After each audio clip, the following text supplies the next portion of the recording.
नमस्कार.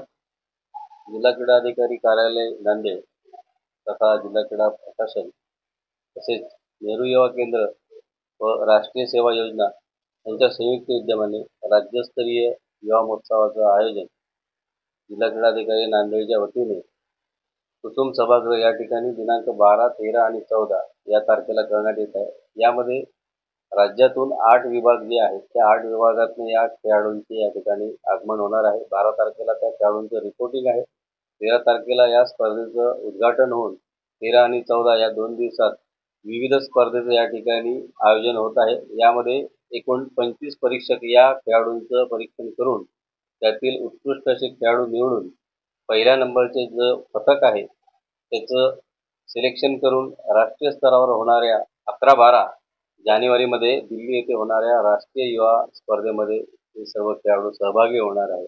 यामध्ये लोकगीत, लोकनृत्य, वक्तृत्व स्पर्धा, कथाकथन, कविता लेखन, त्याचबरोबर चित्रकला स्पर्धा या विविध स्पर्धेचं आयोजन होऊन यावेळेस संकल्पना आधारित स्पर्धामध्ये विज्ञानमध्ये नवीन संकल्पना या गोष्टीचा सुद्धा समावेश केला गेलेला आहे. तरी या स्पर्धेच्या माध्यमातून नवीन युवकांना यातनं प्रेरणा मिळावी आणि श्री विवेकानंदजी यांच्या दिनांक 12 जानेवारीच्या जयंतीनिमित्त या स्पर्धेचं राष्ट्रीय स्तरावर होणाऱ्या आयोजनामध्ये आपली प्रतिभा त्यांनी दाखवावी या माध्यमातून ही स्पर्धा मोठ्या प्रमाणामध्ये इथे आयोजन करण्यात आलेलं आहे.